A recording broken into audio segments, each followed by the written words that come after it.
street children. You can find some of the details now on 3news.com. I'll read out that story and hopefully we can connect with our reporter on the ground. Judith Brown is our woman on the beat. I'm sure she's quite busy right now navigating that situation. If we can speak to her, we will certainly do so. But the story is as follows. Ghana Immigration Service has conducted a special operation in Kaneshie and Abossey Okai to remove street children and guardians, addressing concerns over growing non-Ghanaian street dwellers and potential exploitation. Now, the Ghana Immigration Service, GIS, early Friday morning, that's this morning, conducted a special operation in Kaneshie and Abossey Okai to remove street children and their accompanying guardians. You see some visuals on our screens if you're watching us on Facebook. Now, the exercise, part of a nationwide initiative, targeted the increasing presence of non-Ghanaian street dwellers, particularly minors, in Accra's major commercial areas. Immigration officers were seen engaging with individuals before escorting them from sidewalks and intersections. Numerous women and children, many believed to be foreign nationals, were rounded up. Officials stated the operation aims to decongest streets, enhance public safety, curb child exploitation, and identify individuals residing in Ghana illegally. The operation follows concerns raised by Dr. Ernestina Teta, convener of the Coalition for Street Connected Children organization. In an interview on City FM on May 8th, Dr. Teta highlighted the growing and potentially organized issue of child streetism, noting an increase in children from neighboring countries such as Chad and Niger. She warned that some might be part of a larger, coordinated network. Statistics are hard to come by. We only know that the numbers are growing by the day. They usually come from Chad, also from Niger. This has been with us since I was a child, what we used to call Salaka. But the issue has become worse than before, she said. Again, full details on 3news.com. Hi, Helen. Good morning. How are we doing? Oh, I'm great. And you? I'm doing all right. This is just currently underway or maybe has just ended in certain parts. Yeah, has just ended. So this is the Ghana Immigration Service embarking on some mass evacuations. Tell us more. Okay, so basically I was at the Obechebi Lamte roundabout, and as you can see, if you're watching on Facebook, a number of immigrants, they have come here, they are undocumented.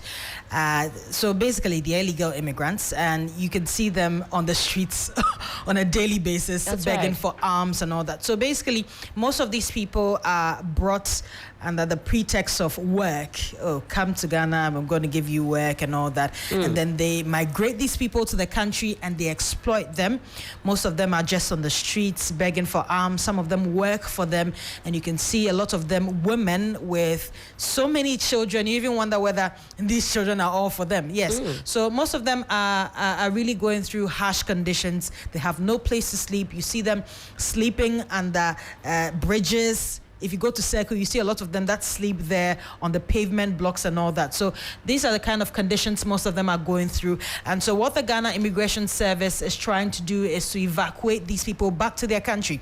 And so they brought them from various parts of Accra this morning. They went to Nima, and of course Obechebi as well, other parts of Accra where you find most of them sleeping on the streets. And then they picked them up and then brought them to Obechebi Lamte roundabout, where they bust them and sent them to the headquarters. That's the Ghana Immigration Headquarters, for them to be processed, to be sent back to their countries. And so that's basically what's been happening this morning. Do we have any insight into how they actually get into, into the country, how they're able to cross the borders?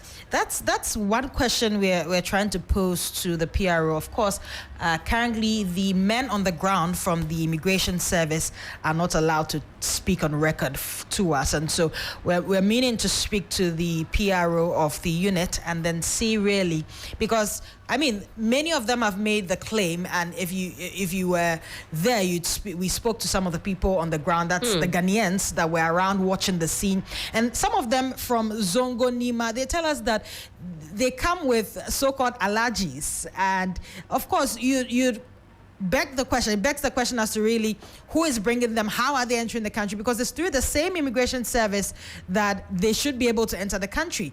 So really, is the problem the people bringing them, or the problem is the Ghana Immigration Service? That's also another question we would have to be posing to the PRO of the Immigration Service. But of course, when we get answers, we'll definitely share that.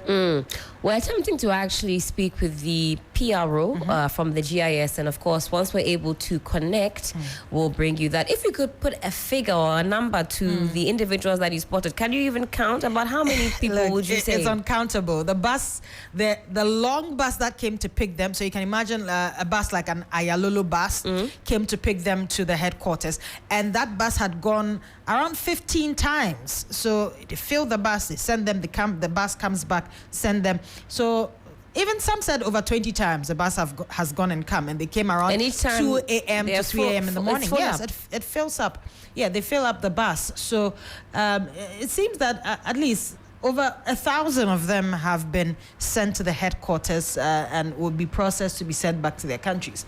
Well, some people also say they're actually happy, because if they're being exploited, they came under the pretext of work, and now they're going to be able to see their families again in their respective countries. Most of them might actually be happy. For them, some of them you see crying. I believe it's because they don't really know what's happening. Most of them don't even understand the language. Right. They can't speak English. They can't speak Chi. They can't even communicate, and so it's difficult for some of them to even understand really what's going on. But I'm sure that when they get to the immigration service, they have that briefing and know that, of course, they're going back to their countries. Yeah. Now, is there any indication that this exercise is maybe a one-day wonder, or did you get the sense that this is an effort that's going to span across the country, not just in the capital, and also for how long it's going to go on for? Any intel on that? Right. And so I was speaking to one of the men from the immigration service. He seemed to be their leader at the time. He didn't want to speak on record, but he was telling me that after today, they're not really going to do this again. Today, they've gone to so many parts, and so he believes that this is the end. He didn't really tell me whether or not they would continue. I asked if it will happen tomorrow. He said he doesn't believe so. So I'm sure he's also getting some, how do I call it, a directive from his bosses. If they decide tomorrow they're going to continue the exercise, probably we'll see them on the streets again.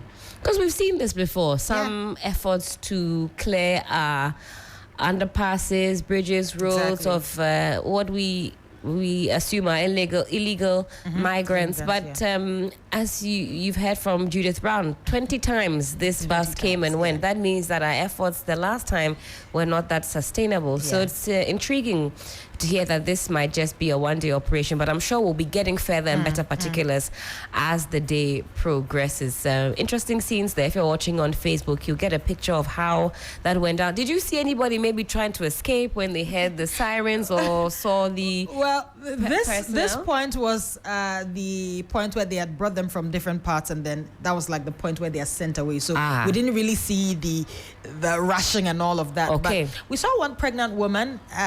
She had a child as well. She didn't seem to be in a very good state, and so the ambulance was also brought. But later on, the bus itself came and then took all of them away. So they kept her in their car while they handled the others, but they didn't seem to be struggling. Most of them were just calmly walking. So then maybe they're actually happy that they are going to see their families again. But I mean, some Ghanaians there also made the point that although this is happening, it's a good effort.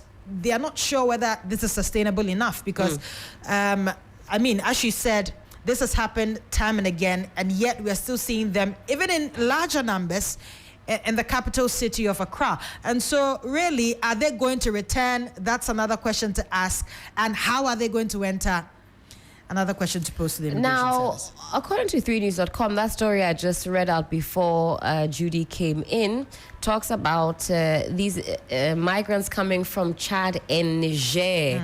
Was there any more information about the country of origin? Is it Chad and Niger, or do we know more? Are they also coming from different parts of Africa? Well, we haven't been told where exactly they're coming from. That's why we'll try and reach out to the PR. I'm sure even now they are going to, as they've been sent to the headquarters, they are now going to really interrogate as to where exactly they're coming from and then process them for their countries. But I'm pretty sure that really they're coming from those two countries, because that's really the two countries that most of these people migrate from most of the time. So it's highly possible that those are the two countries that most of them are coming from.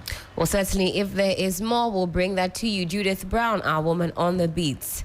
What's the plan for the weekend, Judy? Work. Work. You know I work on the weekends. It's always about work. Team no sleep. Team no sleep. All right. Have a great weekend. You too. I daily made it a long life's road.